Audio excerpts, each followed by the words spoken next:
club has officially begun. We can do this, but we have to stick together.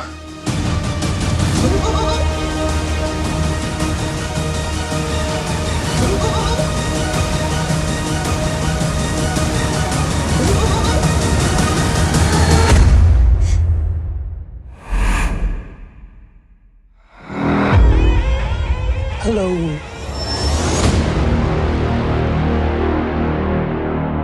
네, 여러분 안녕하세요. 리뷰 손입니다. 참 오랜만에 좀 얼굴을 또 내놓고 리뷰를 하게 되었습니다. 자, 오늘은 영화 이투, 네, 지금 절찬 상영 중이죠.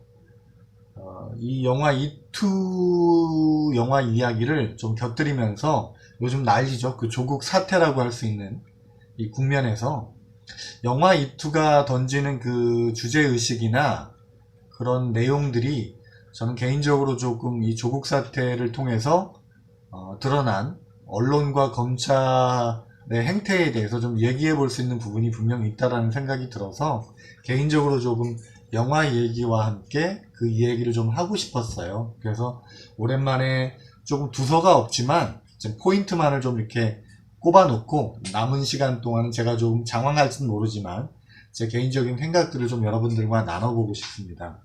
자, 일단은 영화 리뷰니까 영화를 또 안 보신 분들도 계실 테니까 영화 이세 대해서 좀 정리를 해보고 들어가도록 하겠습니다.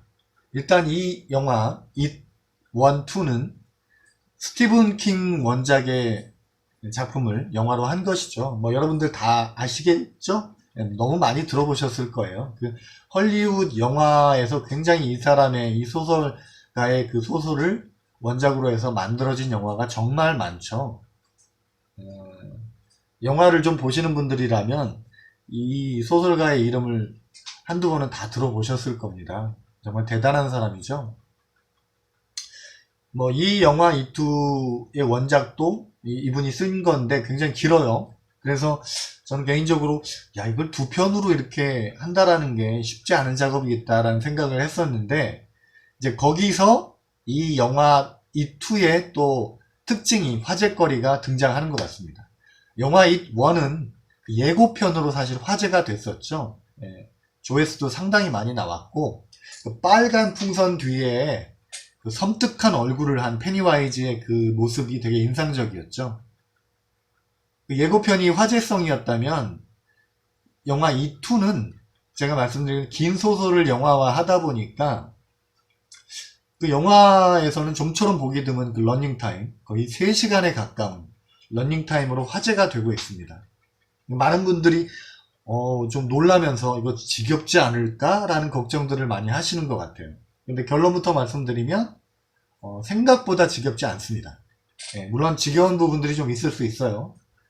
그 아이들의 그 성장 과정을 또 아이들의 사정들을 아주 세밀하게 그리다 보니까 좀 지겹다고 느끼시는 관객분들이 계실 수 있지만 제가 전반적으로 이렇게 본 바로는 3시간 가까운 시간이 그래도 무던하게 지나간다. 졸리다거나 뛰쳐나가고 싶다거나 그런 영화는 절대 아니다. 그래서 평점을 먼저 좀 얘기를 드리자면 10점 만점에 저는 개인적으로 한 6, 7점 정도는 줄 수 있지 않나 싶어요. 완전 수작은 아니어도 괜찮은 완성도를 보여주고 있다. 이렇게 좀 말씀을 드리고 싶습니다. 이 영화를 만든 또 감독 얘기를 안 할 수가 없는데요. 무스케티 감독은 여러분들이 그 마마로 기억하고 있는 감독이죠. 이 감독의 마마도 단순한 공포 영화가 아니라 거기에 모성애라는 감정을 또 잘 섞었고 굉장히 슬픈 감정을 느끼게 만들었죠. 이 영화 같은 이투 같은 경우는 공포에 또 아이들의 성장 드라마라고 하는 성장통이라고 하는 그 감정을 또 잘 섞어서 의외로 공포 영화지만 뒷맛이 좀 따뜻한 해피엔딩 영화를 만들고 있습니다. 이 영화의 그 장르가 공포 장르라고 하지만 제가 말씀드린 것처럼 아이들의 성장 드라마라고 보는 것이 좀 더 무게가 실려 있어요. 그래서 무서운 장면들이 중간중간 나오기는 하지만 전반적으로는 무서운 영화라기보다는 좀 따뜻한 영화에 가까운 독특한 영화라고 할 수 있겠습니다. 무서운 장면만, 공포 영화를 싫어하시는 분들은 무서운 장면 몇 번만 이렇게 눈을 좀 감으시면 영화를 보는데 크게 어려움이 없는 영화라고 할 수 있겠습니다. 이 무스키에티 감독이 마마를 만들면서 그 제시카 차스테인, 거기 또 여자가 나오죠. 여자로 나오죠. 이 배우가 굉장히 매력적인 배우죠. 뭐 되게 여성스러운 이미지에 하얀 피부에 되게 청초한 이미지를 또 갖고 있으면서도 한편으로는 또 되게 섹시한 이미지도 잘 표현해낼 수 있는 굉장히 매력적인 배우죠. 이 배우와 마마를 찍는 과정에서 좀 신뢰가 쌓였던 것 같아요. 이번에도 중요한 배역인 그 베버리 역할에 그 제시카 차스테인이 또 출연을 하고 있습니다. 자, 이제 영화 얘기를 조금 마무리하고 빨리 본론으로 좀 넘어가도록 하겠습니다. 이 영화는 말씀드린 대로 공포 장르보다는 아이들의 성장통, 성장 과정을 그리는데 성장 드라마에 가까운 영화이기 때문에 페니와이즈가 무게중심이 된 영화가 아니고요.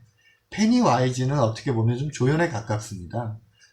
아이들의 무게중심이 실려있는 영화예요. 그들의 성장과 그들의 성장통과 그들의 어른이 되는 과정에 영화의 대부분의 시간이 할애되고 있습니다. 그래서 그 아이들이 중심이 되는 영화다. 그렇게 보시면 되겠습니다. 3시간이지만 무던하게 여러분들이 보실 수 있는 완성도를 갖고 있는 영화다. 이렇게 좀 평가를 하면서 영화에 대한 포인트를 좀 마무리하고요. 조국 사태, 왜 뚱딴지 같이 왜 조국 사태의 이 투를 얘기를 하려 하는가, 그거에 대해서 좀 개인적인 생각을 좀 얘기 드리는 시간을 갖겠습니다. 주제의식이 이 조국 사태에 던지는 메시지가 저는 상당히 있다고 생각이 돼서 이 영화를 조국 사태와 좀 병치해서 생각해 보게 됐습니다. 이 영화의 그 주제에 해당하는 그 대사가 딱 한마디 있어요. 페니와이즈가 엄청난 거미 괴물로 아이들을 죽이려고 할 때 아이들이 각자 갖고 있는 트라우마나 상처나 개인적인 아픔들을 극복하고 같이 모여서 페니와이즈를 향해 너가 무섭지 않다고 이런저런 얘기들을 외칠 때 페니와이즈는 쪼그라들죠. 아이들이 감당할 수 있는 수준의 아주 초라한 괴물로 바뀌게 됩니다. 그러면서 그때 페니와이즈가 아이들을 향해 하는 말이 있어요. 꼬맹이들이 어른이 됐다고. 이 대사에 이 주제의식이 담겨 있죠. 어른이 된다는 것. 어른이 된다는 건 무엇일까요, 여러분? 몸집이 커지는 것? 그건 외형적인 거겠죠. 키가 작은 사람도 있으니까. 단순히 외형적으로 어른이 되었다라고 하는 것은 의미성에 있어서는 중요하지 않을 것 같아요. 정말 제가 어른이 되는 것, 그건 뭘까?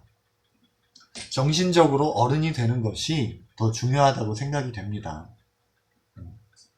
아이들이 어른이 되는 과정에서 가장 중요한 건 뭐예요?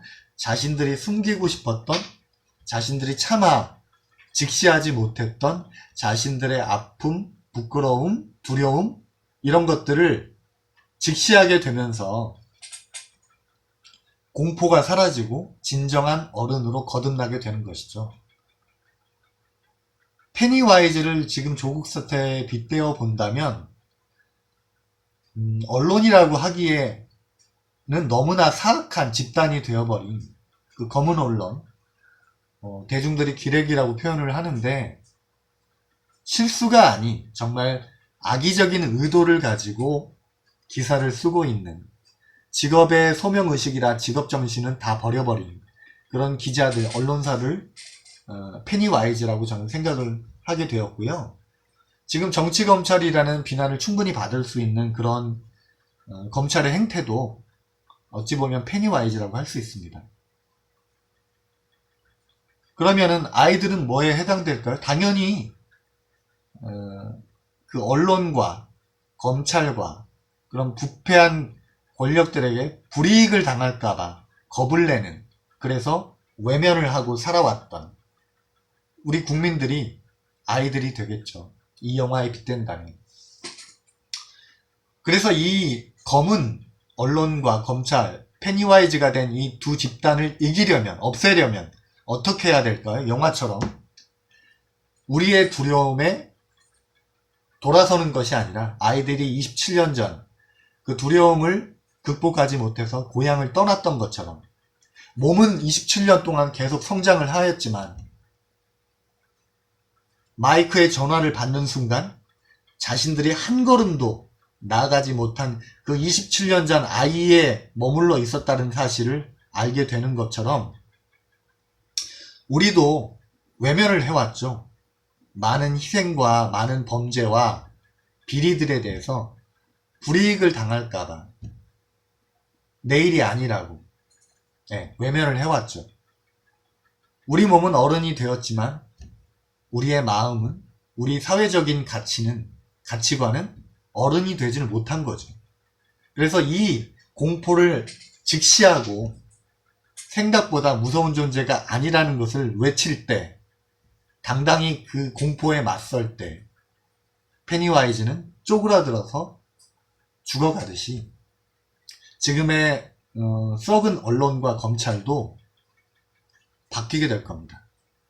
그 주리층들이 그 집단을 떠나게 되겠죠. 더 이상은 버티지 못하고.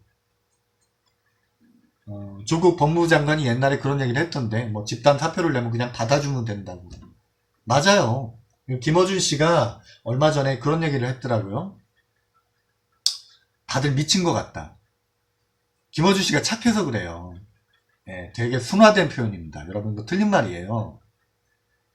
미친 게 아니고요. 원래 그런 작자들입니다. 원래 그런 집단이었어요. 우리가 그래도 언론인데, 그래도 검찰인데 설마 기본은 하겠지 하고 그들에게 면죄부를 주었기 때문에, 그들에게 만만히 보이는 모습을 보였기 때문에 그들은 페니와이즈가 27년 만에 돌아왔던 것처럼 다시 돌아온 겁니다. 그 사안이 또 발생했기 때문에. 페니와이즈는 죽지 않고 사라지지도 않았던 거예요. 그들이 미친 게 아니에요. 원래 그런 자들입니다. 그렇기 때문에 이들을 무서워하지 말고 맞서야 돼요. 시민단체 여러분들, 악의적인 가짜뉴스를 퍼뜨렸던 기자들과 언론사 고소고발을 하십시오. 그래야지만 눈치라도 봅니다. 그래야지만 자신들이 어떤 죄를 저질렀는지 단 몇 명이라도 알게 돼요. 그런 짓거리들을 조심하게 되는 거죠. 만만히 보이면 안 됩니다. 이 언론의 행태를 보세요. 페니와이즈가 얼마나 닮아있는지 제가 얘기를 해볼게요, 여러분. 페니와이즈가 어른을 잡아먹습니까? 아니면 아이들을 꼬셔서 잡아먹어요? 아이들을 잡아먹죠. 약하고 순수한 존재. 조국씨 비리가 어쩌고저쩌고 막 얘기를, 그 어마어마한 100만 건이 넘는다는 기사가 대부분 어떤 기사예요? 딸에 관련된. 조국에게 가장 아버지로서 상처받을 수 있는, 두려워할 수 있는 가장 약한 존재를 건드리죠. 저작거리에 공부 좀 열심히 하겠다는 아이를 데려다 놓고 난도질을 하죠. 세상에 이렇게 나쁜 애가 없는 애를 만들어버리죠. 저는 처음 알았어요. 이렇게 지방대학교 그 봉사 표창장이, 아이들 초등학생 영어 가르친 표창장 하나가 그렇게 대단한 문서인 줄. 무슨 오션스 11이나 미션 임파서블 영화처럼 대단한 작전을 짜서 위조를 해야 될 만큼 대단한 문서인 줄 처음 알았네요. 제 개인적인 얘기를 드리면, 저희 누님도 전교 1등을 굉장히 많이 하는 굉장히 공부 잘하는 학생이었기 때문에, 심지어는 그림도 잘 그려. 저는 잘 못 그리는데 그림도 잘 그려, 글도 잘 써. 그러니까 소풍처럼 학교에서 무슨 행사를 하게 돼서 나간 거 사생대회라 그러잖아요. 무슨 행사만 나가면 우수상, 대상, 표창장, 그런 말 그대로 직인 지킨 그런 표창장들을 되게 많이 가져왔었어요. 농담이 아니고 수십 장이 집에 쌓여 있었습니다. 제 친구도 기억하더라고요. 하나도 안 남아 있습니다. 이사하는 과정에서 다 없어졌어요. 왜 없어졌을까요?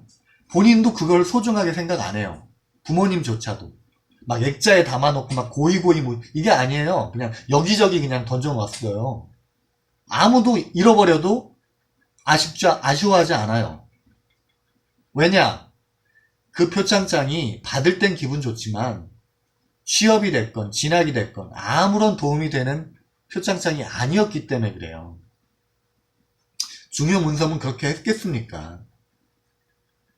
제가 어른이니까 그냥 요즘 젊은 분들 댓글 달 수 있으면 좀 달아주세요. 과연 지방대학교 봉사한 표창장이 그렇게 좋은 대학을 가고 좋은 대기업에 들어갈 수 있는 수준의 그런 정말 대단한 문서인지 아시잖아요, 학생 여러분들.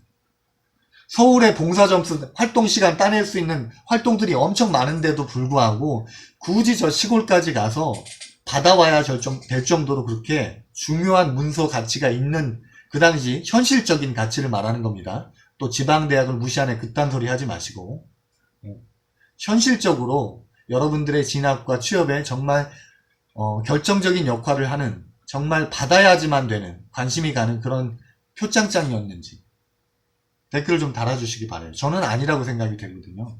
제 경험상으로도 그렇고. 옛날 독서실 총무 알바를 했던 제 친구도 그 당시에 얘기를 해요. 봉사활동 점수 따려고 그때 다들 난리가 아닐 때 서울에서도 할 게 많은데 굳이 지방까지 가가지고 그 활동시간 인정도 못 받는 그런 활동을 그렇게 대단한 건지 자기도 처음 알았다고. 약간 비웃는 거죠. 아는 사람들이 볼 때는 황당한 얘기인 거예요. 전화 몇 통 돌리고 다리품만 몇 번 팔면 알 수 있는 진실을 이 기자들이 외면하는 거죠. 일부러. 그 진실을 마주하기가 싫으니까. 그러니까 페니와이즈가 되는 겁니다. 가장 연약한 존재를 물어뜯는 거죠. 가장 손쉬운 존재를. 페니와이즈도 아이들을 되게 선한 친근감 있게 아이들에게 농담을 던지면서 다가오라고 꼬시죠. 그리고는 잡아먹는 거죠. 언제든지 이 페니와이즈는 27년 만에 돌아오듯이 우리가 이 페니와이즈에 맞서지 않으면 27년이 아니라 27일, 27분만 해도 우리에게 그 섬뜩한 모습을 가지고 다가오게 될 겁니다. 우리나라 언론이 저는 제일 큰 적폐라고 생각을 해요. 네. 조국 그 법무부 장관이 잘할지 안 할지는 모르겠어요. 이제 시작했으니까. 잘했으면 좋겠어요.